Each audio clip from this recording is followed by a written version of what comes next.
ਜਦੋਂ ਤੁਹਾਡੀ ਬਾਡੀ ਵਿੱਚ ਸ਼ੂਗਰ ਤੁਹਾਡਾ ਕੰਮ ਨਹੀਂ ਕਰਦੀ ਪਈ, ਜਦੋਂ ਵੱਧ ਜਾਂਦੀ ਹੈ ਤਾਂ ਸਾਰੀ ਬਾਡੀ ਦਾ ਕੋਈ ਹਿੱਸਾ ਨਹੀਂ ਜਿਹਦੇ ਵਿੱਚ ਉਹ ਨੁਕਸਾਨ ਨਹੀਂ ਕਰਦੀ। ਜਿਹੜੇ ਰਿਸਕ ਫੈਕਟਰ ਨੇ, ਇੱਕ ਤੇ ਆ ਵੀ ਜਿਹੜੀ ਫੈਮਿਲੀ ਵਿੱਚ ਪਹਿਲਾਂ ਹੋਈ ਹੈ ਉੱਥੇ ਵੀ ਹੋਣ ਦੇ ਚਾਂਸ ਹੈ, ਜੈਨੇਟਿਕ ਹੋ ਸਕਦੀ ਹੈ। ਹਾਂਜੀ, ਦੂਸਰਾ ਹੁੰਦਾ ਵੀ ਤੁਹਾਡਾ ਭਾਰ ਵਧਿਆ, ਤੀਸਰਾ ਹੁੰਦਾ ਵੀ ਤੁਹਾਡੀ ਜਿਹੜੀ ਨਾ ਲਾਈਫ ਸਟਾਈਲ ਬੜਾ ਮਾੜਾ ਹੈ। ਕੋਵਿਡ-19 ਦੇ ਵਿੱਚ ਬੜਾ ਵੱਡਾ ਸਿਆਪਾ ਰਿਹਾ ਕਿ ਲੋਕ ਟੀਵੀ ਵੇਖਦੇ ਰਹੇ, ਗੱਪਸ਼ਪ ਮਾਰਦੇ ਰਹੇ, ਸ਼ਰਾਬ ਪੀਂਦੇ ਰਹੇ। ਆਪਣੇ ਲੋਕਾਂ ਨੇ, ਕਾਫੀ ਲੋਕਾਂ ਨੇ ਆਪਣੀ ਬਾਡੀ ਦਾ ਸਤਿਆਨਾਸ਼ ਕਰ ਲਿਆ। ਪਹਿਲੇ ਜ਼ਮਾਨੇ ਵਿੱਚ ਇਹ ਕਹਿੰਦੇ ਸੀ ਵੀ ਜਿਹਦਾ ਪੇਟ ਨਹੀਂ ਹੈਗਾ ਉਹ ਪਤਾ ਨਹੀਂ ਉਹਨੂੰ ਉਹ ਖਾਂਦੇ ਪੀਂਦੇ ਕਰਦਾ ਨਹੀਂ ਹੈਗਾ। ਇਹ ਨਹੀਂ ਪਤਾ ਵੀ ਉਹ ਖਾਂਦੇ ਪੀਂਦੇ ਕਰਦਾ ਨਹੀਂ, ਉਹ ਸਿਆਪਾ ਪਾ ਰਿਹਾ ਆਪਣੇ ਆਪ ਨੂੰ।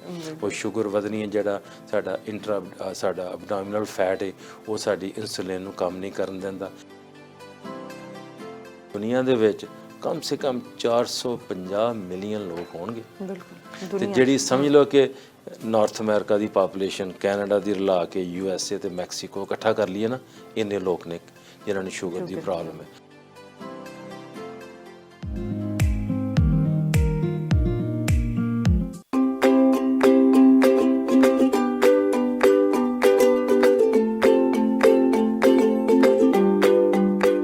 ਸਤਿ ਸ਼੍ਰੀ ਅਕਾਲ, ਤੁਸੀਂ ਦੇਖ ਰਹੇ ਹੋ ਸਾਂਝਾ ਟੀਵੀ। ਮੈਂ ਹਾਂ ਤੁਹਾਡੇ ਨਾਲ ਅਰਸ਼ਦੀਪ ਤੇ ਤੁਹਾਡਾ ਸਾਰਿਆਂ ਦਾ ਇਸ ਹੈਲਥ ਸ਼ੋਅ ਦੇ ਵਿੱਚ ਸਵਾਗਤ ਹੈ। ਹੈਲਥ ਸ਼ੋਅ ਦੇ ਵਿੱਚ ਅਸੀਂ ਲਗਾਤਾਰ ਹੈਲਥ ਰਿਲੇਟਡ ਗੱਲਬਾਤ ਕਰਦੇ ਹਾਂ ਕਿ ਹੈਲਥ ਨੂੰ ਕਿਵੇਂ ਤੰਦਰੁਸਤ ਰੱਖਿਆ ਜਾ ਸਕਦਾ ਹੈ, ਕਿਸ ਤਰ੍ਹਾਂ ਆਪਣੀ ਹੈਲਥ ਨੂੰ ਇੰਪਰੂਵ ਕਰ ਸਕਦੇ ਹਾਂ, ਕਿਸ ਤਰ੍ਹਾਂ ਦੇ ਨਾਲ ਅਸੀਂ ਸ਼ੁਰੂ ਤੋਂ ਹੀ ਆਪਣੀ ਹੈਲਥ ਨੂੰ ਇਸ ਤਰ੍ਹਾਂ ਰੱਖੀਏ ਕਿ ਸਾਨੂੰ ਡਾਕਟਰਸ ਦੇ ਕੋਲ ਜਾਣਾ ਨਾ ਪਵੇ। ਪਰ ਇਹ ਇੱਕ ਡਾਕਟਰ ਹੀ ਕਹਿ ਰਹੇ ਨੇ। ਪਿਛਲੇ ਐਪੀਸੋਡ ਦੇ ਵਿੱਚ ਵੀ ਅਸੀਂ ਗੱਲਬਾਤ ਕੀਤੀ ਅਸੀਂ ਡਾਕਟਰ ਗੁਲਜ਼ਾਰ ਚੀਮਾ ਦੇ ਨਾਲ।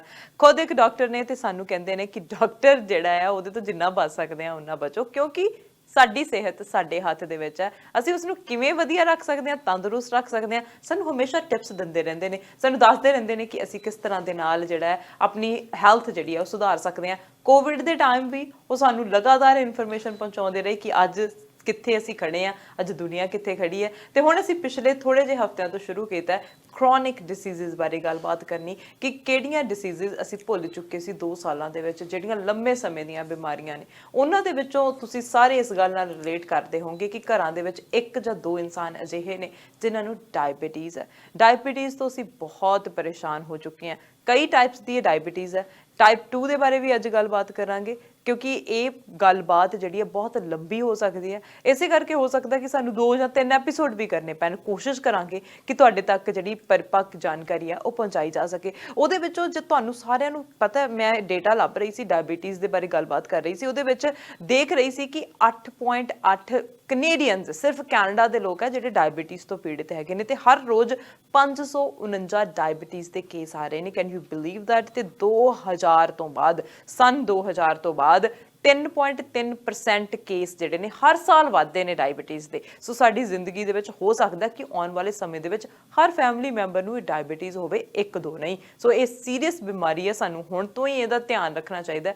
ਕਿਸ ਤਰ੍ਹਾਂ ਧਿਆਨ ਰੱਖਿਆ ਜਾ ਸਕਦਾ ਹੈ, ਕਿਸ ਤਰ੍ਹਾਂ ਦੇ ਨਾਲ ਦੁਨੀਆ ਦੇ ਵਿੱਚ ਇਹ ਫੈਲ ਰਿਹਾ। ਸੋ ਡਾਇਬੀਟੀਜ਼ ਦੇ ਬਾਰੇ ਗੱਲਬਾਤ ਅੱਜ ਕਰਾਂਗੇ ਤੇ ਅੱਜ ਪ੍ਰੋਗਰਾਮ ਦੇ ਵਿੱਚ ਸ਼ਾਮਿਲ ਕਰ ਲੈਂਦੇ ਹਾਂ ਡਾਕਟਰ ਗੁਲਜ਼ਾਰ ਚੀਮਾ ਨੂੰ। ਡਾਕਟਰ ਚੀਮਾ, ਸਵਾਗਤ ਹੈ ਜੀ। ਸਤਿ ਸ਼੍ਰੀ ਅਕਾਲ। ਹਾਂਜੀ, ਸਭ ਤੋਂ ਪਹਿਲਾਂ ਤੇ ਸਾਰੇ ਪ੍ਰੋਗਰਾਮ ਸੁਣਨ ਵਾਲਿਆਂ ਨੂੰ ਪਿਆਰ ਭਰੀ ਸਤਿ ਸ਼੍ਰੀ ਅਕਾਲ ਤੇ ਗੁੱਡ ਡੇ। ਜਿੱਥੇ ਵੀ ਪ੍ਰੋਗਰਾਮ ਵੇਖਦੇ ਪਏ ਨੇ, ਹੋ ਸਕਦਾ ਵੀ ਸਾਡਾ ਪ੍ਰੋਗਰਾਮ ਬਹੁਤ ਦੂਰ ਜਾਂਦਾ, ਲੋਕਾਂ ਦੀ ਬੜੀ ਚੰਗੀ ਫੀਡਬੈਕ ਮਿਲਦੀ ਪਈ ਹੈ।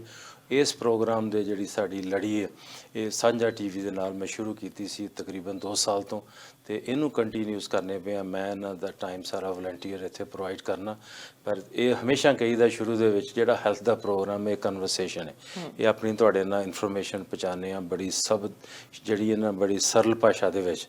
ਮੈਂ ਆਪਣੀ ਵੀ ਪੰਜਾਬੀ ਇੰਪਰੂਵ ਕਰਨਾ ਪਿਆ ਕਿਉਂਕਿ ਮੇਰੀ ਪੰਜਾਬੀ ਬਹੁਤ ਹੀ ਚੰਗੀ ਨਹੀਂ ਸੀ ਪਹਿਲਾਂ। ਹੌਲੀ ਹੌਲੀ ਮੈਂ ਇੰਪਰੂਵਮੈਂਟ ਕੀਤੀ ਹੈ। ਲਿਖਣ ਦੇ ਵਿੱਚ ਤੇ ਮੈਨੂੰ ਜ਼ਿਆਦਾ ਅਜੇ ਵੀ ਹੈਗੀ ਮੁਸ਼ਕਿਲ, ਬਟ ਜਿਹੜੀ ਬੋਲਣ ਦਾ, ਕਿਉਂਕਿ ਜਿੱਥੋਂ ਅਸੀਂ ਆਏ ਹਾਂ ਪੰਜਾਬ ਦੇ ਹਰ ਜ਼ਿਲ੍ਹੇ ਦੇ ਹਰ ਪਿੰਡ ਦੀ ਬੋਲੀ ਵੱਖਰੀ ਵੱਖਰੀ ਹੈ। ਹਰ ਤਰ੍ਹਾਂ ਦੇ ਸ਼ਬਦ ਲੋਕੀ ਵੱਖਰੇ ਵਰਤਦੇ ਨੇ। ਕਈ ਵਾਰੀ ਹੁੰਦਾ ਵੀ ਹੋ ਸਕਦਾ ਉਹਨਾਂ ਨੂੰ ਮੇਰੀ ਗੱਲ ਉਹਨਾਂ ਤੱਕ ਪਹੁੰਚਦੀ ਹੋਵੇ ਪ੍ਰੋਪਰਲੀ। ਸੋ ਅਸੀਂ ਟਰਾਈ ਕਰਨੇ ਪਏ ਹਾਂ। ਤੁਹਾਡੇ ਸਾਂਝਾ ਟੀਵੀ ਦੇ ਸਟੇਸ਼ਨ ਤੋਂ ਜਿੰਨੇ ਸਾਰੇ ਰਿਪੋਰਟਰ ਨੇ ਉਹ ਮੇਰੀ ਕਾਫੀ ਹੈਲਪ ਕਰਦੇ ਨੇ ਵੀ ਇਹਨੂੰ ਆਪਾਂ ਇਸ ਤਰ੍ਹਾਂ ਸ਼ਬਦ ਵਰਤ ਲਓ, ਇਸ ਤਰ੍ਹਾਂ ਕਰ ਲਓ। ਸੋ ਆਈ ਐਮ ਵੈਰੀ ਗ੍ਰੇਟਫੁਲ ਕਿ ਅਸੀਂ ਇਹ ਕੰਮ ਕਰਨੇ ਪਏ ਹਾਂ।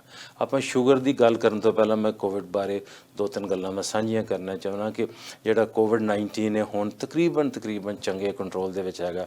ਲੋਕਾਂ ਦਾ ਬਾਰ-ਬਾਰ ਸਵਾਲ ਹੁੰਦਾ ਵੀ ਮਾਸਕ ਕਿਉਂ ਲਾਏ ਨੇ, ਆਪਾਂ ਵੈਕਸੀਨੇਸ਼ਨ ਵੀ ਕਰਵਾ ਲਿਆ, ਸੈਕੰਡ ਥਰਡ ਡੋਜ਼ ਵੀ ਲਵਾ ਲਈਏ, ਤੇ ਉਹ ਥਰਡ ਡੋਜ਼ ਤੋਂ ਬਾਅਦ ਵੀ ਫਿਰ ਹੁਣ 6 ਮੰਥ ਦਾ ਜਿਹੜਾ ਟਾਈਮ ਜਿਹੜਾ ਇੰਟਰਵਲ ਹੈਗਾ ਉਹ ਤੁਸੀਂ ਕਿਸ ਹਿਸਾਬ ਨਾਲ ਤੁਸੀਂ ਉਹਨੂੰ ਕਦੋਂ ਕਿਸ ਤਰ੍ਹਾਂ ਡਿਸਾਈਡ ਕਰਦੇ ਪਏ ਹੋ। ਬੜਾ ਮੈਂ ਸਮਝਦਾ ਬੜਾ ਇੰਪੋਰਟੈਂਟ ਸਵਾਲ ਹੈ, ਕਿਉਂਕਿ ਜਿਹੜੀ ਬਾਡੀ ਵਿੱਚ ਇਮਿਊਨਿਟੀ ਹੈ ਉਹਨੂੰ ਕੌਣ ਡਿਟਰਮਨ ਕਰਦਾ ਪਿਆ, ਕਿਸ ਟੈਸਟ ਦੇ ਨਾਲ ਵੀ ਤੁਹਾਨੂੰ ਹੁਣ ਜ਼ਰੂਰਤ ਹੈ ਕਿ ਨਹੀਂ ਹੈ। ਸੋ ਅਜੇ ਵੀ ਇਹਦੇ ਬਾਰੇ ਜ਼ਿਆਦਾ ਸਵਾਲ ਨੇ, ਜਵਾਬ ਹੈ ਨਹੀਂ, ਕਿਉਂਕਿ ਜਿੰਨੇ ਵੀ ਪਰਸਨਲ ਕੇਅਰ ਹੋਣ ਦੇ ਵਿੱਚ ਲੋਕ ਨੇ ਜਾਂ ਜਿਨ੍ਹਾਂ ਦੇ 70 ਈਅਰ ਤੋਂ ਉੱਪਰ ਜਿਨ੍ਹਾਂ ਦੀ ਏਜ ਹੈਗੀ ਹੈ ਜਾਂ ਜਿਨ੍ਹਾਂ ਨੂੰ ਲੰਬੇ ਸਮੇਂ ਦੀਆਂ ਪ੍ਰੋਬਲਮ ਨੇ ਜਾਂ ਜਿਨ੍ਹਾਂ ਦਾ ਸਿਸਟਮ ਜਿਹੜਾ ਕੰਪਰੋਮਾਈਜ਼ਡ ਹੈ, ਉਹ ਸਾਰਿਆਂ ਨੂੰ ਇਨਵੀਟੇਸ਼ਨ ਆਈ ਵੀ ਤੁਸੀਂ ਇੰਜੈਕਸ਼ਨ ਲਵਾਓ। ਤੇ ਮੈਂ ਸਮਝਦਾ ਵੀ ਉਹਦੇ ਨਾਲ ਜੋ ਵੀ ਅਸੀਂ ਵੇਖਦੇ ਪਏ ਹਾਂ ਉਹਦੇ ਨਾਲ ਇੰਜੈਕਸ਼ਨ ਲਵਾਉਣ ਨਾਲ ਫਾਇਦਾ ਹੀ ਹੈ, ਨੁਕਸਾਨ ਤੇ ਕੋਈ ਹੈ ਨਹੀਂ। ਸੋ ਚਾਹੀਦੀ ਕੋਸ਼ਿਸ਼ ਕਰਨੀ ਵੀ ਉਸ ਚੀਜ਼ ਨੂੰ ਆਪਾਂ ਆਪਣਾ ਉਸ ਤੋਂ ਫਾਇਦਾ ਉਠਾਈਏ।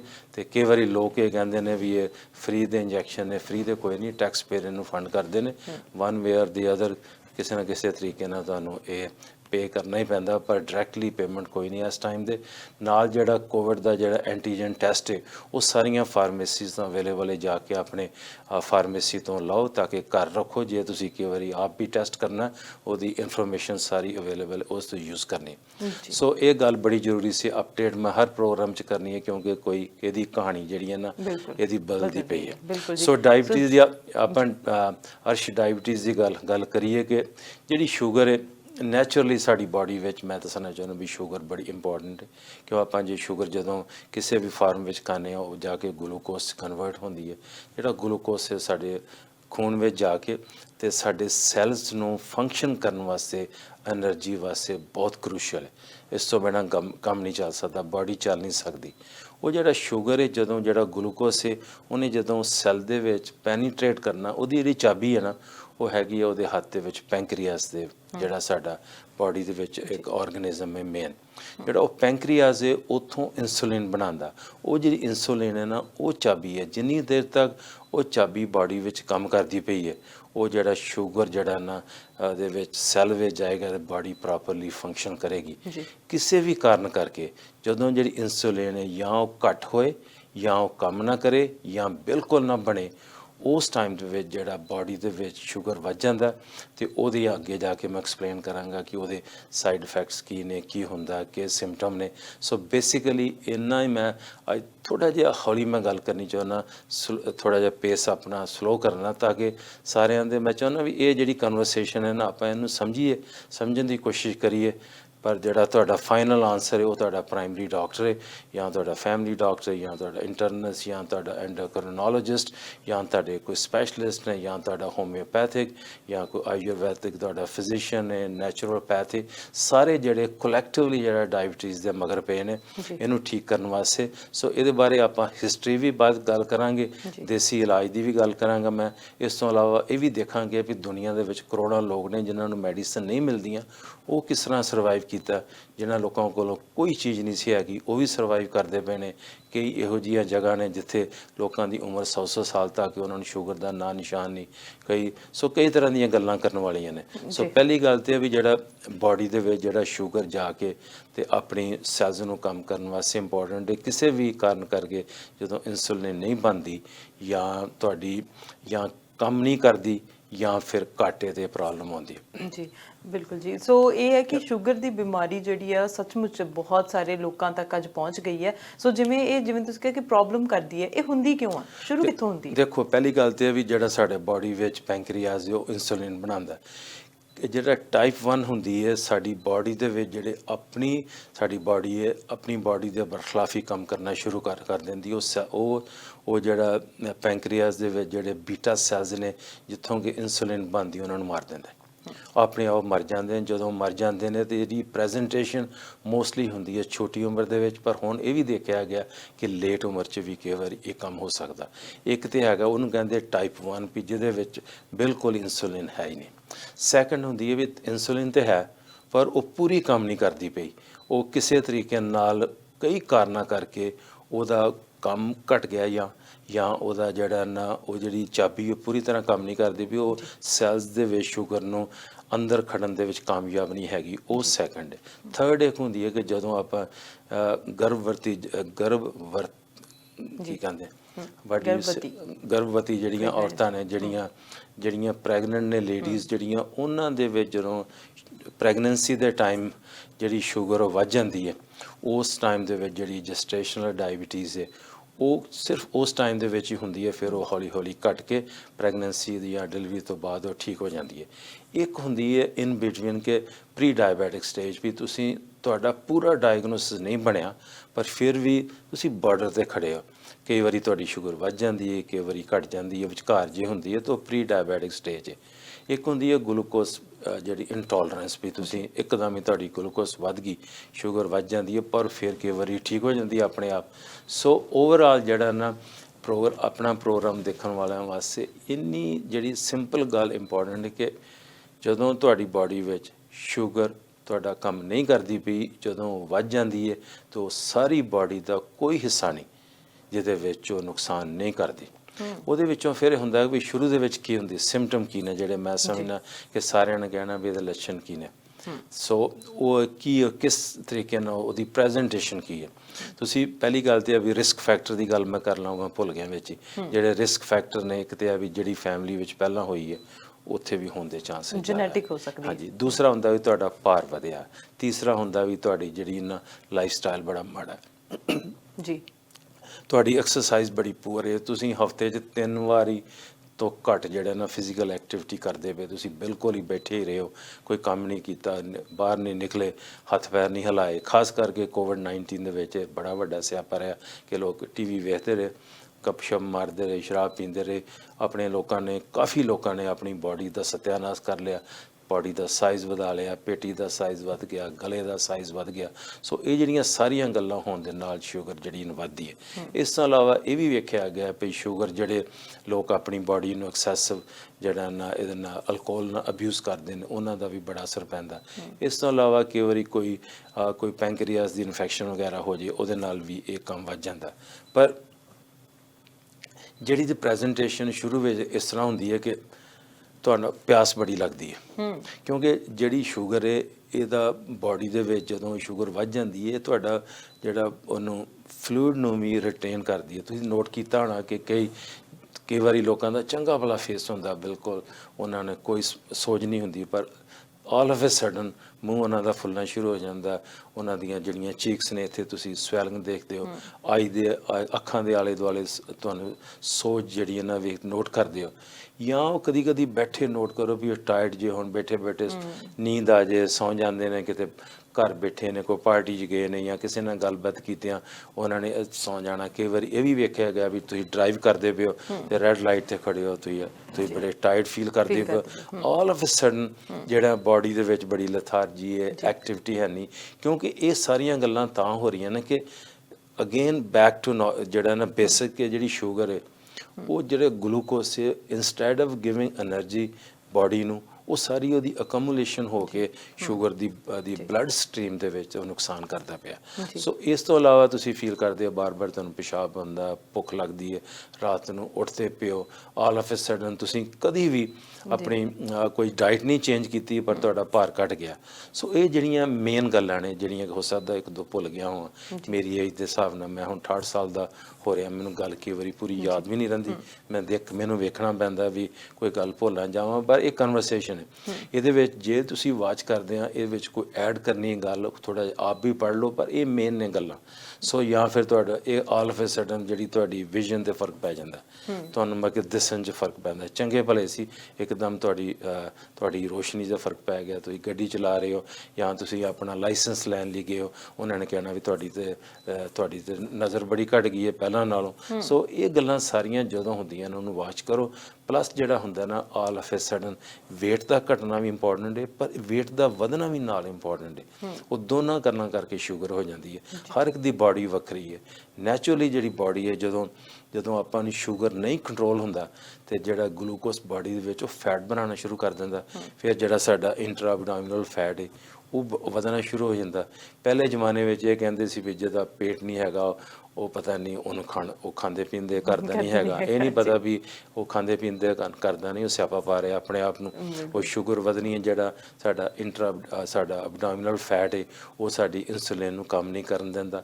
ਕਈ ਇਹਦੇ ਬਾਰੇ ਗੱਲਾਂ ਨੇ ਅੱਗੇ ਜਾ ਕੇ ਮੈਂ ਕਰਾਂਗਾ, ਪਰ ਓਵਰਆਲ ਜਿਹੜੇ ਨਾ ਇਹ ਸਿੰਪਟਮ ਨੇ। ਸੋ ਬਿਲਕੁਲ ਜੀ, ਅਸੀਂ ਥੋੜੇ ਲੇਜ਼ੀ ਵੀ ਹੋਏ ਆ। ਪਹਿਲਾਂ ਤਾਂ ਇਹ ਸੀਗਾ ਕਿ ਸਾਰੇ ਹੱਥੀਂ ਕੰਮ ਕਰਦੇ ਸੀ, ਹੁਣ ਸਾਰਾ ਕੁਝ ਅਸੀਂ ਮਸ਼ੀਨਾਂ ਤੇ ਨਿਰਭਰ ਹੋ ਗਏ ਹੈਗੇ ਆ। ਅਸੀਂ ਜਿਹੜਾ ਹੈ ਆਪਣੀ ਲਾਈਫ ਨੂੰ ਟੂ ਈਜ਼ੀ ਕਰਨ ਦੇ ਚੱਕਰ ਦੇ ਵਿੱਚ ਆਪਣੇ ਆਪ ਨੂੰ ਬਿਮਾਰੀਆਂ ਜਿਹੜੀਆਂ ਲਗਾ ਲਈਆਂ, ਜਿਹਦੇ ਵਿੱਚੋਂ ਡਾਇਬੀਟੀਜ਼ ਇੱਕ ਹੈਗੀ ਹੈ।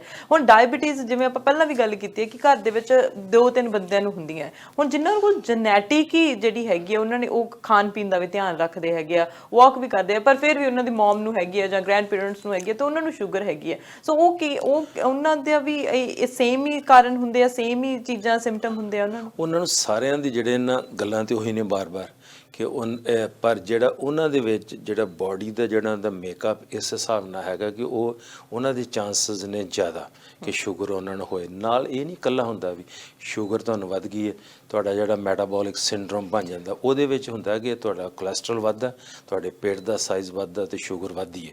ਇਹ ਜਿਹੜੀਆਂ ਤਿੰਨੋਂ ਗੱਲਾਂ ਨੇ ਨਾ, ਇਹ ਸਾਡੇ ਭਾਈਚਾਰੇ ਦੀ, ਮੈਂ ਹੁਣ ਆਪਣਾ ਪ੍ਰੋਗਰਾਮ ਤੇ ਆਪਣੇ ਲੋਕ ਹੀ ਵੇਖਦੇ ਨੇ, ਜਿਹੜੇ ਇੱਥੋਂ ਦੇ ਬੱਚੇ ਪੈਦਾ ਹੋਏ ਨੇ ਉਹ ਤਾਂ ਸਾਡਾ ਪ੍ਰੋਗਰਾਮ ਵੇਖਦੇ ਨਹੀਂ। ਇਹ ਪ੍ਰੋਗਰਾਮ ਉਹਨਾਂ ਵਾਸਤੇ ਜਿਨ੍ਹਾਂ ਨੂੰ ਜਿਹੜੇ ਬਿਲਕੁਲ ਹੀ ਕਿ ਪੰਜਾਬੀ ਸਰਲ ਭਾਸ਼ਾ ਦਾ ਵਿੱਚ ਸਮਝਣਾ ਚਾਹੁੰਦੇ ਨੇ। ਤੇ ਉਹਨਾਂ ਲੋਕਾਂ ਸਾਰਿਆਂ ਨੂੰ ਪਤਾ ਕਿ ਜਿਹੜੀ ਸ਼ੂਗਰ ਦੀ ਬਿਮਾਰੀ ਹੈ, ਜੇ ਉਹਨਾਂ ਨੇ ਹਮੇਸ਼ਾ ਕਹਿਣਾ ਵੀ ਮੇਰੇ ਦਾਦਾ ਜੀ ਨੂੰ ਸੀ ਜਾਂ ਮੇਰੇ ਨਾਨਾ ਜੀ ਨੂੰ ਸੀ ਇਹ ਪ੍ਰੋਬਲਮ ਸੀ। ਹੁਣ ਸਾਡੀ ਫੈਮਿਲੀ, ਮੈਂ ਆਪਣੀ ਗੱਲ ਕਰਨਾ, ਮੇਰੇ ਨਾਨਾ ਜੀ ਨੂੰ ਸੀ ਇਹ ਪ੍ਰੋਬਲਮ, ਮੇਰੇ ਮਦਰ ਸਾਈਡ ਦੇ ਵਿੱਚ ਸਾਰਿਆਂ ਨੂੰ ਇਹ ਪ੍ਰੋਬਲਮ ਹੈ, ਮੇਰੇ ਫਾਦਰ ਸਾਈਡ ਦੇ ਵਿੱਚ ਵੀ ਤਕਰੀਬਨ ਕੋਈ ਵੀ ਇਹੋ ਜਿਹਾ ਇਨਸਾਨ ਨਹੀਂ ਜਿਹਦਾ ਵੀ ਟੈਸਟ ਕਰੋ ਉਹਨਾਂ ਨੂੰ ਸ਼ੂਗਰ ਦੀ ਪ੍ਰੋਬਲਮ ਹੈ। ਪਰ ਟਾਈਪ 2 ਹੈ ਮੋਸਟਲੀ, ਪਰ ਜਿਹੜੇ ਅਸੀਂ ਨਹੀਂ ਕੰਟਰੋਲ ਕਰਦੇ ਉਹਨਾਂ ਨੂੰ ਪ੍ਰੋਬਲਮ ਵੱਧ ਜਾਂਦੀ ਹੈ। ਜਿਨ੍ਹਾਂ ਨੇ ਕੰਟਰੋਲ ਕਰ ਲਿਆ ਉਹਨਾਂ ਦੀ ਗੱਲ ਨਹੀਂ ਬਣਦੀ। ਪਰ ਜੈਨੇਟਿਕ ਫੈਕਟਰ ਬਹੁਤ ਵੱਡਾ ਰੋਲ ਪਲੇ ਕਰਦਾ, ਨਾਲ ਸਟ੍ਰੈਸ ਬੜਾ ਵੱਡਾ ਰੋਲ ਪਲੇ ਕਰਦਾ। ਜਿਹੜੀ ਦਿਮਾਗੀ ਪਰੇਸ਼ਾਨੀ ਹੈ, ਕਿਸੇ ਗੱਲ ਤੋਂ ਵੀ ਪਰੇਸ਼ਾਨੀ ਹੈ, ਉਹ ਵੀ ਸ਼ੂਗਰ ਨੂੰ ਵਧਾਉਂਦੀ ਹੈ। ਸੋ ਇਹਦੇ ਨਾਲ ਇਹ ਵੀ ਇੱਕ ਪ੍ਰੀ ਡਿਸਪੋਜ਼ਿੰਗ ਫੈਕਟਰ ਹੈ। ਸੋ ਗੱਲ ਤੇ ਆਉਂਦੀ ਹੈ ਵੀ ਤੁਹਾਨੂੰ ਇਹ ਸਿੰਪਟਮ ਹੋ ਗਏ। ਆ ਜਿਹੜੀਆਂ ਸਾਰੀਆਂ ਗੱਲਾਂ ਕੀਤੀਆਂ ਨੇ ਵੀ ਤੁਸੀਂ ਤੁਹਾਡੀ ਏਜ ਗਰੁੱਪ ਵੀ ਮੋਸਟਲੀ 45 ਸਾਲ ਤੋਂ ਬਾਅਦ ਸ਼ੁਰੂ ਹੁੰਦਾ ਟਾਈਪ 2 ਵਾਲੇ, ਪਰ ਹੁਣ ਤੇ ਮੇਰੇ ਖਿਆਲ ਪਹਿਲਾਂ ਵੀ ਗੱਲ ਹੋਣੀ ਸ਼ੁਰੂ ਹੋ ਗਈ ਹੈ।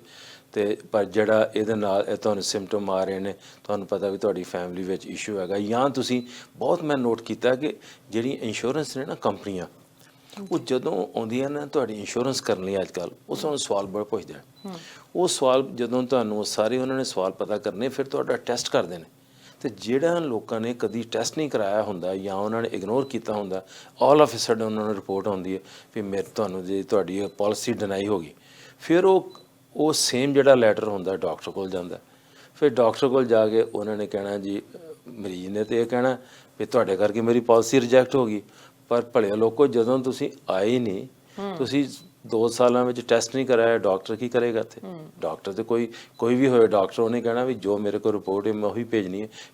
ਫੇਕ ਰਿਪੋਰਟ ਤੇ ਮੈਂ ਭੇਜ ਨਹੀਂ ਸਕਦਾ, ਤੇ ਮੈਂ ਇਹ ਵੀ ਨਹੀਂ ਕਹਿ ਸਕਦਾ ਵੀ ਬੰਦਾ ਠੀਕ ਠਾਕ ਹੈ ਜਦੋਂ ਬੰਦਾ ਸਾਲ 'ਚ ਆਇਆ ਹੀ ਨਹੀਂ। ਸੋ ਇਹ ਗੱਲਾਂ ਪ੍ਰੈਕਟੀਕਲ ਪ੍ਰੋਬਲਮਸ ਨੇ। ਇੰਸ਼ੋਰੈਂਸ ਕੰਪਨੀਆਂ ਜਿਹੜੀਆਂ ਨੇ ਉਹ ਫਿਰ ਜਦੋਂ ਲੱਭਦੀਆਂ ਨੇ ਥੋੜ੍ਹਾ ਵੀ ਪਿਸ਼ਾਬ ਦੇ ਵਿੱਚ ਸ਼ੂਗਰ ਆਉਂਦੀ ਹੋਏ, ਈਵਨ ਟਰੇਸ ਆਫ ਸ਼ੂਗਰ ਹੋਏ, ਜਾਂ ਤੁਹਾਡਾ ਜਿਹੜਾ ਉਹਨਾਂ ਨੇ ਫਾਸਟਿੰਗ ਸ਼ੂਗਰ, ਜਿਹਦੇ ਬਾਰੇ ਮੈਂ ਅੱਗੇ ਗੱਲ ਕਰਾਂਗਾ ਵੀ ਟੈਸਟ ਕਿਸ ਤਰ੍ਹਾਂ ਕਰਨੇ ਨੇ, ਕਦੋਂ ਜਾਣਾ, ਜਦੋਂ ਕੋਈ ਵੀ ਤੁਹਾਨੂੰ ਉਹ ਲੈਟਰ ਭੇਜਦੇ ਨੇ, ਤੁਹਾਨੂੰ ਚਾਹੀਦਾ ਵਾ ਆਪਣੇ ਡਾਕਟਰ ਨੂੰ ਮਿਲ ਕੇ ਇਸ ਤੋਂ ਪਹਿਲਾਂ ਵੀ ਘਰ ਦੇ ਵਿੱਚ ਹੀ ਕਿੰਤੂ ਪਰੰਤੂ ਸ਼ੁਰੂ ਕਰ ਦਿਓ, ਜਾਂ ਤੁਹਾਡਾ ਏਜੰਟ ਫੋਨ ਕਰੀ ਜਾਏ ਡਾਕਟਰਾਂ ਨੂੰ ਵੀ ਤੁਸੀਂ ਰਿਪੋਰਟ ਗਲਤ ਭੇਜ ਦਿੱਤੀ ਹੈ, ਪਹਿਲਾਂ ਆ ਕੇ ਮਿਲ ਕੇ ਆਪਣੀ ਇਨਫੋਰਮੇਸ਼ਨ ਲਓ। ਇਹ ਪ੍ਰੈਕਟੀਕਲ ਗੱਲਾਂ ਨੇ, ਇਹ ਬਹੁਤ ਕੰਮ ਖਰਾਬ ਕਰਦੀਆਂ, ਟਾਈਮ ਵੇਸਟ ਕਰਦੀਆਂ ਨੇ ਡਾਕਟਰਾਂ ਦਾ ਵੀ ਤੇ ਪੇਸ਼ੈਂਟ ਦਾ ਵੀ ਤੇ ਫੈਮਲੀਜ਼ ਦਾ ਵੀ, ਇੰਸ਼ੋਰੈਂਸ ਕੰਪਨੀਆਂ ਦਾ ਵੀ। ਕਿਸੇ ਵੀ ਇੰਸ਼ੋਰੈਂਸ ਕੰਪਨੀ ਨੇ ਫੇਕ ਇੰਸ਼ੋਰੈਂਸ ਕਰਕੇ ਕਿਸੇ ਦਾ ਕਵਰੇਜ ਨਹੀਂ ਕਰਨਾ ਜੇ ਬਾਅਦ 'ਚ ਪਤਾ ਲੱਗ ਗਿਆ। ਸੋ ਇਹਦੇ ਵਿੱਚੋਂ ਇੱਕ ਸਾਈਡ ਇਫੈਕਟ ਹੈ ਜਿਹੜਾ ਕਿ ਸਾਡੀ ਸੋਸ਼ਲੀ ਸਾਨੂੰ ਚੇਂਜ ਕਰਨੀਆਂ ਪੈਣੀਆਂ ਆਪਣੀ ਆਦਤਾਂ। ਡਾਕਟਰ ਸਾਹਿਬ, ਤੁਸੀਂ ਮੈਂਸ਼ਨ ਕੀਤਾ ਕਿ ਕਈ ਵਾਰੀ ਹੁਣ ਸਵੇਰੇ ਟੈਸਟ ਕਰ ਲੈਂਦੇ ਆ, ਇਹ ਵੀ ਬੜੀ ਨਾ ਦਿਮਾਗ ਦੇ ਵਿੱਚ ਵਹਿਮ ਹੋ ਸਕਦਾ ਹੈ। ਤੁਸੀਂ ਦੱਸੋ ਇਹ ਸਹੀ ਹੈ ਕਿ ਗਲਤ ਹੈ? ਕਈ ਲੋਕ ਕਹਿੰਦੇ ਆ ਕਿ ਨਹੀਂ, ਸਵੇਰੇ ਉੱਠਦੇ ਸਾਰ ਜਿਹੜਾ ਟੈਸਟ ਕਰਨਾ ਚਾਹੀਦਾ, ਜਾਂ ਥੋੜੇ ਟਾਈਮ ਪਾਣੀ ਪੀ ਕੇ ਟੈਸਟ ਕਰਨਾ ਚਾਹੀਦਾ, ਫਿਰ ਘੱਟ ਆਉਂਦੀ ਹੈ। ਫਿਰ ਜੇ ਤੁਸੀਂ ਕਹਿੰਦੇ ਆਟੇ 'ਚ ਸ਼ੂਗਰ ਹੁੰਦੀ ਹੈ, ਜੋ ਆਪਾਂ ਤਾਂ ਰੋਟੀ ਖਾਂਦੇ ਆ ਸਾਰੇ ਜਾਣੇ, ਰੋਟੀ ਖਾ ਕੇ ਕਰੋ ਤਾਂ ਸ਼ੂਗਰ ਵੱਧ ਆਉਂਦੀ ਹੈ। ਹੁਣ ਉਹ ਕੀ ਮੰਨਿਆ ਜਾਵੇ ਕਿ 1-2 ਪੁਆਇੰਟ ਦਾ ਵਾਧਾ ਘਾਟਾ ਕਦੋਂ ਟੈਸਟ ਕਰਨਾ ਚਾਹੀਦਾ ਜਾਂ ਕਦੋਂ ਨਹੀਂ ਕਰਨਾ ਚਾਹੀਦਾ? ਦੇਖੋ ਇਹਦਾ ਜਿਹੜਾ ਨਾ ਟਾਈਮਿੰਗ ਵੀ ਇੰਪੋਰਟੈਂਟ ਹੈ, ਖਾਣ ਪੀਣ ਦੇ ਟਾਈਮ ਤੋਂ 2 ਘੰਟੇ ਬਾਅਦ ਚੈੱਕ ਕਰਨਾ ਵੀ ਬੜਾ ਜ਼ਰੂਰੀ ਹੈ। ਪਰ ਜਿਹੜਾ ਇੱਕ ਸਪੈਸ਼ਲ ਟੈਸਟ ਹੈ ਉਹ ਜਿਹੜਾ ਕਿ ਮੈਂ ਸਮਝਦਾ ਸਭ ਤੋਂ ਕਰੂਸ਼ੀਅਲ ਹੈ, ਉਹ ਹੁੰਦਾ ਵੀ ਤੁਸੀਂ ਪਾਣੀ ਪੀ ਲਿਆ ਜਾਂ 2 ਦਿਨ ਭੁੱਖੇ ਰਹਿ ਲਏ ਜਾਂ ਐਕਸਰਸਾਈਜ਼ ਕਰ ਲਈ, ਤੇ ਉਹ ਟੈਂਪਰੇਰੀ ਤੁਹਾਡਾ ਸ਼ੂਗਰ ਵੈਰੀਫਿਕੇਸ਼ਨ ਉਹਦਾ ਹੋ ਸਕਦਾ ਚੇਂਜ। ਪਰ ਜਿਹੜਾ ਰੀਅਲ ਸ਼ੂਗਰ ਹੈ ਉਹ ਤੁਹਾਡਾ ਜਿਹੜੀ ਸਾਡੀ ਬਾਡੀ ਦੇ ਵਿੱਚ ਹੀਮੋਗਲੋਬਿਨ ਹੈ ਉਹਦੇ ਨਾਲ ਜਿਹੜੀ ਸ਼ੂਗਰ ਬਾਈਂਡ ਹੁੰਦੀ ਹੈ, ਜਿਹਨੂੰ ਆਪਾਂ ਹੀਮੋਗਲੋਬਿਨ A1C ਕਹਿੰਦੇ ਆ, ਮੋਸਟਲੀ ਲੋਕਾਂ ਸਾਰਿਆਂ ਨੂੰ ਪਤਾ, ਉਹ ਟੈਸਟ ਕਰਨੀ ਪੈਂਦੀ ਹੈ। ਉਹ ਹੁਣ ਜਿਹੜੀਆਂ ਕੈਨੇਡਾ ਦੀਆਂ ਹੈਲਥ ਗਾਈਡਲਾਈਨਸ ਨੇ, ਜਿਹੜੀਆਂ ਸਾਨੂੰ ਗਾਈਡਲਾਈਨਸ ਮਿਲੀਆਂ ਨੇ, ਡਾਕਟਰਸ ਉਹਨੂੰ ਫਾਲੋ ਕਰਦੇ ਆ। ਅਸੀਂ ਘਰੋਂ ਕਹਾਣੀ ਤੇ ਬਣਾ ਨਹੀਂ ਸਕਦੇ। ਜਦੋਂ ਤੁਸੀਂ ਟੈਸਟ ਕਰਦੇ ਹੋ ਤੁਸੀਂ ਦੇਖਣਾ ਵੀ ਇਸ ਆਦਮੀ ਦੀ ਜਿਹੜੀ ਹੀਮੋਗਲੋਬਿਨ A1C ਹੈ 6 ਤੋਂ ਜ਼ਿਆਦਾ ਤੇ ਪ੍ਰੋਬਲਮ ਹੈਗੀ ਹੈ। ਜੇ ਫੈਸਟਿੰਗ ਸ਼ੂਗਰ ਵੀ ਮੋਰ ਦੈਨ 5.9 ਹੈ ਫਿਰ ਵੀ ਪ੍ਰੋਬਲਮ ਹੈ। ਥੋੜ੍ਹੀ ਬਹੁਤੀ ਵੈਰੀਫਿਕੇਸ਼ਨ ਬਦਲਦੀ ਰਹਿੰਦੀ ਹੈ, ਪਰ ਓਵਰਆਲ 6 ਵੀ ਤੁਸੀਂ ਗਿਣ ਲਓ, 6 ਤੱਕ ਵੀ ਠੀਕ ਰਹਿੰਦਾ। ਰੋਟੀ ਖਾਣ ਤੋਂ ਬਾਅਦ ਜਿਹੜਾ ਨਾ ਤੁਹਾਡੀ 11 ਤੋਂ ਨਹੀਂ ਜ਼ਿਆਦਾ ਚਾਹੀਦੀ। ਫਿਰ ਪਰ ਇਹ ਜਿਹੜੀਆਂ ਨਾ ਕੰਬੀਨੇਸ਼ਨ ਤੁਹਾਨੂੰ ਫੈਸਲਾ ਕਰਨਾ ਪੈਂਦਾ ਕਿ ਡਾਕਟਰ ਤੁਹਾਡੇ ਨੂੰ ਵੀ ਇਹ ਟੈਸਟ ਮੈਂ ਕਦੋਂ ਕਰਾਉਣਾ, ਇਹ ਟੈਸਟ ਫੈਸਟਿੰਗ ਕਰਨਾ, ਨਾਲ ਮੈਂ ਹੀਮੋਗਲੋਬਿਨ A1C ਕਰਾਉਣੀ ਹੈ। ਇਸ ਤੋਂ ਇਲਾਵਾ ਮੈਂ ਟੋਟਲ ਜਿਹੜੇ ਬਾਕੀ ਵੀ ਟੈਸਟ ਨੇ ਜਿਹਦੇ ਬਾਰੇ ਮੈਂ ਅਗਲੇ ਹਫਤੇ ਪ੍ਰੋਗਰਾਮ 'ਚ ਗੱਲ ਕਰਾਂਗਾ। ਉਹ ਜਿਹੜਾ ਨਾ ਇਹ ਸਾਰਾ ਜਿਹੜਾ ਸ਼ੂਗਰ ਦਾ ਜਿਹੜਾ ਕੰਮ ਹੈ ਨਾ ਇੱਕ ਜਗ੍ਹਾ 'ਤੇ ਨਹੀਂ ਖੜਾ ਹੁੰਦਾ। ਸੋ ਜਦੋਂ ਤੁਹਾਨੂੰ ਕੋਈ ਤੁਹਾਡੇ ਡਾਕਟਰ ਨੇ ਕਹਿ ਦਿੱਤਾ ਵੀ ਤੁਹਾਨੂੰ ਸ਼ੂਗਰ ਦੀ ਪ੍ਰੋਬਲਮ ਹੈਗੀ ਹੈ, ਫਿਰ ਤੁਹਾਨੂੰ ਇਹ ਸਿਲਸਿਲਾ ਲੰਬਾ ਚੱਲਣਾ। ਪਹਿਲੀ ਗੱਲ ਤਾਂ ਵੀ ਦਿਮਾਗ ਦੇ ਵਿੱਚੋਂ 2-3 ਗੱਲਾਂ ਬਿਲਕੁਲ ਬਿਠਾ ਲਓ। ਜਿਹੜਾ ਟਾਈਪ 1 ਡਾਇਬਟੀਜ਼ ਹੈ ਉਹਦਾ ਕੋਈ ਕਿਉਰ ਨਹੀਂ ਹੈਗਾ। ਉਹਨੂੰ ਤੁਹਾਨੂੰ ਜਿਹੜੀ ਹੈ ਨਾ ਉਹਦੇ ਵਾਸਤੇ ਇਨਸੂਲਿਨ, ਡਿਫਰੈਂਟ ਤਰ੍ਹਾਂ ਦੀ ਇਨਸੂਲਿਨਸ ਨੇ, ਉਹਦੇ ਬਾਰੇ ਵੀ ਗੱਲ ਕਰਾਂਗੇ ਬਾਅਦ ਦੇ ਵਿੱਚ ਕਿ ਉਹਦਾ ਕੋਈ ਨਹੀਂ ਕਿਉਰ ਹੈਗਾ, ਉਹਦੀ ਕੋਈ ਪ੍ਰੀਵੈਂਸ਼ਨ ਦਾ ਕਿਉਰ ਨਹੀਂ ਹੈਗਾ। ਵੀ ਤੁਸੀਂ ਕਹੋ ਵੀ ਮੈਂ ਇਸ ਚੀਜ਼ ਨੂੰ ਪ੍ਰੀਵੈਂਟ ਕਰ ਲਾਂ, ਮੇਰੀ ਫੈਮਿਲੀ ਵਿੱਚ ਸੀ ਅਤੇ ਪਤਾ ਨਹੀਂ ਮੈਂ ਕੀ ਕਰ ਸਕਦਾ, ਬਿਲਕੁਲ ਗਲਤ ਗੱਲ ਹੈ, ਉਹ ਕਹਾਣੀਆਂ ਨੇ। ਜਿਹੜਾ ਦੂਜਾ ਹੈਗਾ ਟਾਈਪ 2 ਦਾ, ਉਹਦਾ ਕਿਉਰ ਨਹੀਂ ਕਹਿ ਸਕਦੇ, ਉਹਨੂੰ ਕੰਟਰੋਲ ਕਰ ਸਕਦੇ ਜਾਂ ਕਈ ਟਰੀਟਮੈਂਟ ਇਹੋ ਜਿਹੀਆਂ ਨੇ ਵੀ ਤੁਸੀਂ ਉਹਨੂੰ ਰਿਵਰਸ ਕਰ ਸਕਦੇ ਹੋ ਟੂ ਸਮ ਐਕਸਟੈਂਟ, ਪਰ ਤੁਹਾਨੂੰ ਫੋਲੋ ਕਰਨਾ ਪੈਣਾ ਲੰਬੇ ਸਮੇਂ ਵਾਸਤੇ ਉਹਨੂੰ ਕੰਟਰੋਲ ਕਰਨ ਵਾਸਤੇ। ਉਹਦੀਆਂ ਕਈ ਤਰ੍ਹਾਂ ਦੀਆਂ ਮੈਡੀਸਨਸ ਨੇ, ਐਕਸਰਸਾਈਜ਼ ਪ੍ਰੋਗਰਾਮ ਨੇ, ਡਾਈਟ ਦਾ ਪ੍ਰੋਗਰਾਮ ਹੈ, ਉਹ ਸਾਰਾ ਫਿਊਚਰ ਦੇ ਵਿੱਚ ਡਿਸਕਸ ਕਰਾਂਗੇ। ਪਰ ਅੱਜ ਦੇ ਪ੍ਰੋਗਰਾਮ 'ਚ ਮੈਂ ਕਨਫਿਊਜ਼ ਨਹੀਂ ਕਰਨਾ ਜ਼ਿਆਦਾ, ਇਹੋ ਕਰਨਾ ਗੱਲ ਕਿ ਸ਼ੂਗਰ ਕੀ ਹੈ, ਕਿਸ ਤਰੀਕੇ ਨਾਲ ਸਾਡੀ ਬਾਡੀ ਵਿੱਚ ਗਲੂਕੋਜ਼ ਕੰਮ ਕਰਦਾ, ਜਦੋਂ ਨਹੀਂ ਕੰਮ ਕਰਦਾ ਫਿਰ ਕੀ ਪ੍ਰੋਬਲਮ ਆਉਂਦੀ ਹੈ। ਅਤੇ ਉਹਦੀ ਲੜੀ ਦੇ ਵਿੱਚ ਮੈਂ ਇੱਕ ਹੋਰ ਜਿਹੜੀ ਲਾਈਨ ਹੈ ਉਹ ਮੈਂ ਐਕਸਪਲੇਨ ਕਰਨਾ ਚਾਹੁੰਦਾ ਕਿ ਹੈਰਾਨ ਹੋ ਗਏ ਤੁਸੀਂ ਵੀ ਦੁਨੀਆ ਦੇ ਵਿੱਚ ਕਮ ਸੇ ਕਮ 450 ਮਿਲੀਅਨ ਲੋਕ ਹੋਣਗੇ। ਬਿਲਕੁਲ। ਤੇ ਜਿਹੜੀ ਸਮਝ ਲਓ ਕਿ ਨਾਰਥ ਅਮਰੀਕਾ ਦੀ ਪਾਪੂਲੇਸ਼ਨ ਕੈਨੇਡਾ ਦੀ ਰਲਾ ਕੇ USA ਤੇ ਮੈਕਸੀਕੋ ਇਕੱਠਾ ਕਰ ਲਈਏ ਨਾ, ਇੰਨੇ ਲੋਕ ਨੇ ਜਿਨ੍ਹਾਂ ਨੂੰ ਸ਼ੂਗਰ ਦੀ ਪ੍ਰੋਬਲਮ ਹੈ। ਬਹੁਤੇ ਲੋਕਾਂ ਨੂੰ ਤਾਂ ਪਤਾ ਹੀ ਨਹੀਂ ਵੀ ਮੈਨੂੰ ਸ਼ੂਗਰ ਹੈਗੀ ਹੈ।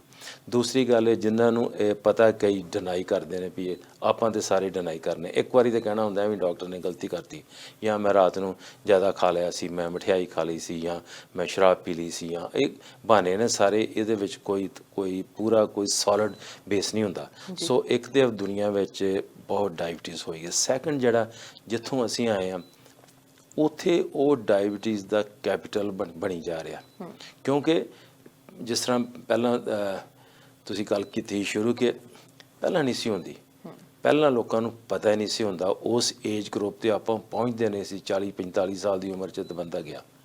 ਹੁਣ 68 ਸਾਲ ਦੀ ਉਮਰ, ਜਿਸ ਤਰ੍ਹਾਂ ਮੇਰੀ ਏਜ ਦੇ ਲੋਕ ਤਾਂ ਬਹੁਤ ਘੱਟ ਹੁੰਦੇ ਸੀ ਉਸ ਜ਼ਮਾਨੇ 'ਚ।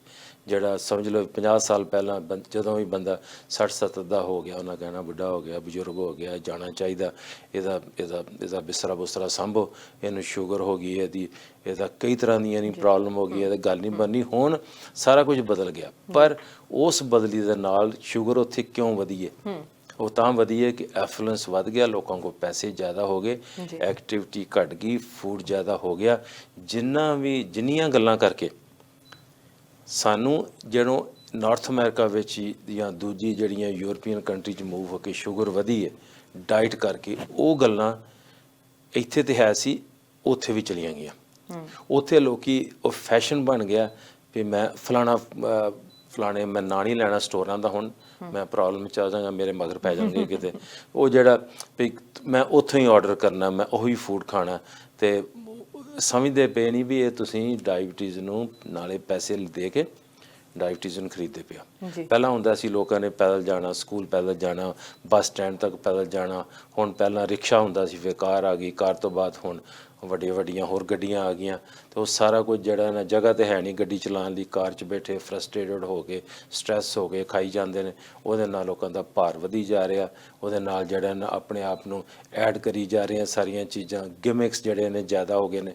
ਬੱਚੇ ਜਿਹੜੇ ਨੇ ਘਰ ਬੈਠੇ ਉਹਦਾ ਕੰਪਿਊਟਰ ਤੇ ਬੈਠੇ ਨੇ, ਆਈਫੋਨ ਤੇ ਬਹਿ ਗਏ ਨੇ, ਤੇ ਬੱਚਿਆਂ 'ਚ ਵੀ ਡਾਇਬਟੀਜ਼ ਵੱਧ ਗਈ, ਬੱਚਿਆਂ ਦਾ weight ਵੱਧ ਗਿਆ। ਸੋ ਜਿਹੜੀ ਇਨਐਕਟੀਵਿਟੀ ਹੈ ਨਾ, ਜਿੱਥੋਂ ਅਸੀਂ ਆਏ ਹਾਂ ਉੱਥੇ ਡਾਇਬਟੀਜ਼ ਤਾਂ ਵੱਧਦੀ ਪਈ ਹੈ ਬਿਕਾਜ਼ ਉਹ ਸਮਝ ਨਹੀਂ ਸਨ ਆਈ, ਉਹਨਾਂ ਨੂੰ ਦਿਮਾਗ ਦੇ ਵਿੱਚ ਇੱਕ ਗੱਲ ਬੈਠੀ ਨਹੀਂ ਕਿ ਜਿਹੜੀ ਸ਼ੂਗਰ ਹੈ ਉਹਨੂੰ ਕੰਟਰੋਲ ਕਰਨ ਵਾਸਤੇ ਬਾਡੀ ਦੀ ਐਕਟੀਵਿਟੀ ਇੰਪੋਰਟੈਂਟ ਹੈ। ਜਿਹੜੀ ਕੁਦਰਤ ਨੇ ਬਾਡੀ ਹਜ਼ਾਰਾਂ ਸਾਲ ਪਹਿਲਾਂ ਬਣਾਈ ਸੀ ਉਹ ਮੇਕਅਪ ਤਾਂ ਨਹੀਂ ਬਦਲਿਆ, ਉਹ ਮੇਕਅਪ ਤੇ ਸੇਮ ਹੀ ਹੈ, ਪਰ ਜਿਹੜਾ ਸਾਡਾ ਰਹਿਣ ਦਾ, ਖਾਣ ਪੀਣ ਦਾ, ਬਾਹਰ ਐਕਟੀਵਿਟੀ ਦਾ ਤੌਰ ਤਰੀਕਾ ਸਾਰਾ ਬਦਲ ਗਿਆ। ਉਹਨੂੰ ਅਜੇ ਹੋ ਸਕਦਾ ਵੀ ਅਗਲੇ 500 ਸਾਲਾਂ ਦੇ ਵਿੱਚ ਸਿਸਟਮ ਬਦਲ ਜੇ, ਸਾਡੀ ਬਾਡੀ ਐਡਜਸਟ ਕਰਨੀਆਂ ਸ਼ੁਰੂ ਕਰ ਦੇਣ। ਪਰ ਇਸ ਸਮੇਂ ਦੇ ਵਿੱਚ ਜਿਹੜੇ ਨਾ, ਕਿਉਂਕਿ ਉਸ ਚੀਜ਼ ਦਾ ਐਡਾ ਵੱਡਾ ਇੰਪੈਕਟ ਹੈ ਕਿ ਜਿਹੜੀ ਸ਼ੂਗਰ ਵੱਧਦੀ ਪਈ ਹੈ, ਲੋਕਾਂ ਦਾ ਕੰਟਰੋਲ ਨਹੀਂ ਹੈਗਾ। ਤੇ ਕੰਟਰੋਲ ਇਸ ਕਰਕੇ ਨਹੀਂ ਹੈਗਾ ਬਿਕਾਜ਼ ਸਮਝ ਨਹੀਂ ਹੈਗੀ। ਦੂਜੀ ਗੱਲ ਹੈ ਜਿਹੜਾ ਸਿਸਟਮ ਹੈ ਉਹ ਪ੍ਰੋਫਿਟ ਲਈ ਖੜਾ ਹੋ ਸਾਰਾ, ਉਹ ਲੋਕਾਂ ਨੂੰ ਇਨਕਰੇਜ ਕਰਦਾ ਵੀ ਤੁਸੀਂ ਭੈੜਾ ਫੂਡ ਖਾਓ। ਵੱਡੇ ਵੱਡੇ ਬਿਲਬੋਰਡ ਲੱਗੇ ਹੁੰਦੇ ਸੀ ਜਦੋਂ ਅਸੀਂ ਇਸ ਮੁਲਕ 'ਚ ਆਏ ਹਾਂ। ਉਸ ਟਾਈਮ ਦੇ ਵਿੱਚ ਹੁੰਦਾ ਸੀ ਬਫੇ ਦੇ ਮਗਰ ਲੋਕ ਪੈਂਦੇ ਸੀ, ਅਸੀਂ ਆਪ ਇਹ ਕੰਮ ਕਰਦੇ ਸੀ। ਤੁਸੀਂ ਜਾਣਾ ਵੀ ਵੱਡੀਆਂ, ਤੁਸੀਂ ਡਿਫਰੈਂਟ ਤਰ੍ਹਾਂ ਦੇ ਫੂਡ ਖਾਣੇ, ਉਹਨੂੰ ਆਪਣੇ ਆਪ ਨੂੰ ਬਾਡੀ ਨੂੰ ਥਕਾ ਲਿਆ, ਆਪਣੇ ਪੈਂਕਰੀਆਜ਼ ਨੂੰ ਥਕਾ ਲਿਆ ਵੀ ਇੰਨੀ ਦੇਰ ਤੱਕ ਉਹਨੇ, ਕਿੰਨੀ ਦੇਰ ਤੱਕ ਬੀਟਾ ਸੈੱਲ ਨੇ ਇਨਸੂਲਿਨ ਬਣਾਈ ਜਾਣੀ ਹੈ। ਇਹ ਸਾਰੀਆਂ ਗੱਲਾਂ ਮੈਂ ਤਾਂ ਕਰਨਾ ਪਿਆ ਕਿ ਇਹ ਸਾਰਿਆਂ ਦੀ ਸਮਝ ਦੇ ਵਿੱਚ ਨੇ। ਕੋਈ ਜਿਹੜਾ ਪ੍ਰੋਗਰਾਮ ਦੇਖਣ ਵਾਲੇ ਹਰ ਇੱਕ ਇਸ ਗੱਲ ਨੂੰ ਆਪਣੇ ਨਾਲ ਕਿਸੇ ਨਾ ਕਿਸੇ ਤਰੀਕੇ ਨਾਲ ਕਨੈਕਸ਼ਨ ਬਣਾ ਸਕਦਾ ਕਿ ਵੇਖੋ ਵੀ ਮੈਨੂੰ ਚੰਗਾ ਭਲਾ ਸੀ, ਮੈਨੂੰ ਸ਼ੂਗਰ ਕਿਉਂ ਹੋਈ, ਮੈਂ ਐਕਟੀਵਿਟੀ ਦਾ ਮੇਰੀ ਕੀ ਅਸਰ ਹੈ, ਮੈਂ ਖਾਣ ਪੀਣ ਦਾ ਕੀ ਅਸਰ ਹੈ, ਮੈਂ ਖਾਣਾ ਕੀ ਹਾਂ, ਪੀਣਾ ਕੀ ਹਾਂ, ਮੇਰਾ ਬਾਡੀ ਦਾ ਸਾਈਜ਼ ਕਿੰਨਾ, ਮੇਰੀ ਐਕਟੀਵਿਟੀ ਦਾ ਕਿੰਨਾ ਫਰਕ ਹੈ, ਮੇਰੀ ਏਜ ਵੱਧ ਗਈ ਹੈ, ਮੇਰਾ ਬਾਡੀ ਦਾ ਮੈਟਾਬੋਲਿਜ਼ਮ ਘਟ ਗਿਆ, ਮੇਰੀ ਉਹ ਰਫਤਾਰ ਨਹੀਂ ਕੈਲਰੀ ਬਰਨ ਕਰਨ ਦੀ, ਮੇਰਾ ਫੂਡ ਓਨਾ ਹੀ ਹੈ। ਮੈਂ ਜਿਮ 'ਚ ਜਾ ਰਿਹਾ ਪਰ ਆਉਂਦਿਆਂ 1000 ਕੈਲਰੀ ਦਾ ਮੈਂ ਮੀਲ ਖਾ ਲਿਆ। ਸੋ ਜਿਮ ਜਾਣ ਦਾ ਕੀ ਫਾਇਦਾ? ਇਹਨਾਂ ਚੀਜ਼ਾਂ ਵੱਲ ਧਿਆਨ ਇਹ ਨਾ ਬਹੁਤ ਅਗਲੇ ਹਫਤੇ ਆਪਾਂ ਗੱਲ ਕਰਾਂਗੇ ਵੀ ਟੈਸਟ ਕਰਾਉਣਾ, ਕਦੋਂ ਜਾਣਾ, ਇਹ ਬਾਡੀ 'ਤੇ ਕੀ ਇਹਦਾ ਅਸਰ ਹੈ। ਇੰਨਾ ਹੀ ਅੱਜ ਮੈਂ ਇਸੇ ਖ਼ਤਮ ਕਰਾਂਗਾ ਗੱਲ ਕਿ ਕੋਈ ਬਾਡੀ ਦਾ ਇਹੋ ਜਿਹਾ ਹਿੱਸਾ ਨਹੀਂ ਜਿਹਦੇ 'ਤੇ ਸ਼ੂਗਰ ਮਾਰੂ ਨਹੀਂ ਹੈਗੀ। ਤੁਸੀਂ ਸਿਰ ਤੋਂ ਲੈ ਕੇ ਪੈਰਾਂ ਤੱਕ ਜਿਹੜੀ ਨਾ ਕੋਈ ਵੀ ਹਿੱਸਾ ਲੈ ਲਓ, ਤੁਹਾਡੇ ਵਾਲਾਂ ਤੋਂ ਲੈ ਕੇ, ਤੁਹਾਡੀ ਸਕਿਨ ਤੋਂ ਲੈ ਕੇ, ਆਈਜ਼ ਤੋਂ ਲੈ ਕੇ, ਤੁਹਾਡੀ ਮੂੰਹ ਦੀ ਸੋਚ ਤੋਂ, ਨੈਕ ਦੇ ਸਾਈਜ਼ ਤੋਂ, ਫੈਟ ਦੀ ਕਲੈਕਸ਼ਨ ਤੋਂ, ਸਟਮਕ ਦੇ ਆਲੇ ਦੁਆਲੇ ਫੈਟ ਦੀ ਕਨੈਕਸ਼ਨ ਤੋਂ, ਗੁਰਦਿਆਂ 'ਤੇ ਅਸਰ, ਤੁਹਾਡੀਆਂ ਲੈਗਸ 'ਤੇ ਅਸਰ, ਐਂਪੂਟੇਸ਼ਨ, ਤੁਹਾਡੀ ਇਨਫੈਕਸ਼ਨਸ ਨਾ ਹੀਲ ਹੋਣੀ, every part of the body 'ਤੇ ਇਹਦਾ ਇੰਪੈਕਟ ਹੁੰਦਾ।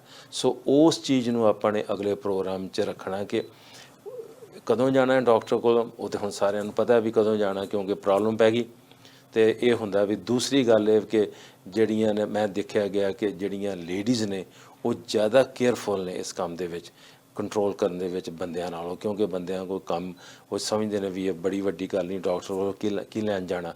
ਪਰ ਜਿਹੜੀ ਸ਼ੂਗਰ ਹੈ, ਕਿਉਂਕਿ ਕੋਈ ਚੀਜ਼ ਬਾਹਰੋਂ ਤੇ ਹੈ ਨਹੀਂ ਵੀ ਤੁਸੀਂ ਉਹਨੂੰ ਕੋਈ ਮੈਜਿਕ ਇਹਦੀ ਕੋਈ ਗੱਲਬਾਤ ਹੈਗੀ ਹੈ ਵੀ ਕਿਸ ਤਰ੍ਹਾਂ ਕੰਟਰੋਲ ਹੋਣੀ ਹੈ। ਇਹ ਕਲੈਕਟਿਵਲੀ ਕੰਮ ਕਰਨਾ ਪੈਣਾ।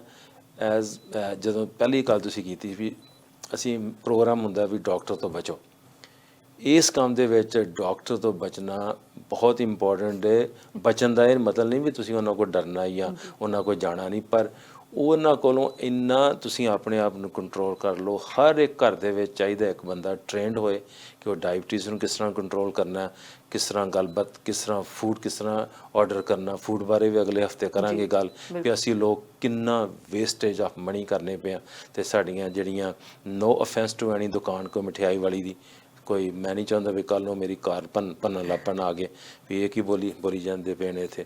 ਪਰ ਇਹ ਜ਼ਰੂਰ ਹੈਗਾ ਵੀ ਜਦੋਂ ਸਾਨੂੰ ਪਤਾ ਵੀ ਜਿਹੜੇ ਸਾਡੇ ਭਾਈਚਾਰੇ ਵਿੱਚ ਡਾਇਬਟੀਜ਼ ਦੀ ਪ੍ਰੋਬਲਮ ਹੈਗੀ ਹੈ, ਇਹ ਸਾਡੀ ਸੋਸ਼ਲ ਰਿਸਪੋਂਸੀਬਿਲਿਟੀ ਬਣਦੀ ਹੈ ਕਿ ਉਹਦੇ ਉੱਤੇ ਕੈਲਰੀਜ਼ ਨੋਟ ਕਰੀਏ।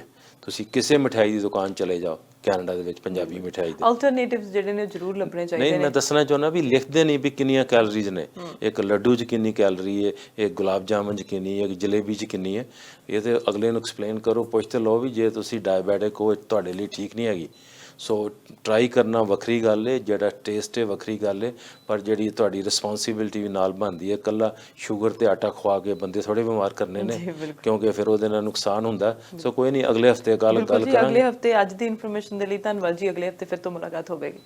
ਸੋ ਡਾਕਟਰ ਚੀਮਾ ਨੇ ਜਿਸ ਤਰ੍ਹਾਂ ਨਾਲ ਦੱਸਿਆ ਹੈ ਕਿ ਫਾਸਟ ਫੂਡ ਦੇ ਅਸੀਂ ਆਦੀ ਹੋ ਚੁੱਕੇ ਹਾਂ। ਫਾਸਟ ਦਾ ਮਤਲਬ ਮੈਨੂੰ ਲੱਗਦਾ ਉਹ ਨਹੀਂ ਹੋਣਾ ਚਾਹੀਦਾ ਜਿਹੜਾ ਅਸੀਂ ਆਪਣੀ ਜ਼ਿੰਦਗੀ 'ਚ ਇੰਪਲੀਮੈਂਟ ਕਰਦੇ ਹਾਂ। ਕਿਸੇ ਨੇ ਗਲਤ ਰੱਖ ਦਿੱਤਾ। ਫਾਸਟ ਫੂਡ ਹੋਣਾ ਚਾਹੀਦਾ ਹੈ ਕਿ ਐਪਲ ਚੁੱਕਿਆ ਧੋਤਾ ਖਾਦਾ ਫਾਸਟ ਫੂਡ, ਬਨਾਨਾ ਚੁੱਕਿਆ ਛਿੱਲਿਆ ਖਾਦਾ ਫਾਸਟ ਫੂਡ, ਅਸੀਂ ਕੋਈ ਵੀ ਫਰੂਟ ਚੁੱਕਿਆ ਉਹਨੂੰ ਥੋੜਾ ਜਿਹਾ ਕੱਟਿਆ ਖਾਦਾ ਫਾਸਟ ਫੂਡ। ਇਹ ਹੋਣਾ ਚਾਹੀਦਾ ਫਾਸਟ ਫੂਡ। ਸਹਿਮਤ ਹੋ ਜਾਂ ਨਹੀਂ ਜ਼ਰੂਰ ਦੱਸਿਓ। ਅਗਲੇ ਹਫਤੇ ਡਾਇਬੀਟੀਜ਼ ਦੇ ਬਾਰੇ ਜਿੱਦਾਂ ਡਾਕਟਰ ਚੀਮਾ ਨੇ ਦੱਸਿਆ ਕਿ ਹੋਰ ਗੱਲਾਂ ਬਾਤਾਂ ਕਰਾਂਗੇ, ਕਿਹੜੀਆਂ ਚੀਜ਼ਾਂ ਦਾ ਧਿਆਨ ਰੱਖਣਾ ਚਾਹੀਦਾ ਇਸ ਬਾਰੇ ਗੱਲਬਾਤ ਕਰਾਂਗੇ, ਖਾਣ ਪੀਣ ਬਾਰੇ ਗੱਲਬਾਤ ਕਰਾਂਗੇ। ਦੇਖਦੇ ਰਹੋ ਸਾਂਝਾ ਟੀਵੀ ਤੇ ਮੈਨੂੰ ਦਿਓ ਇਜਾਜ਼ਤ। ਸਤਿ ਸ਼੍ਰੀ ਅਕਾਲ।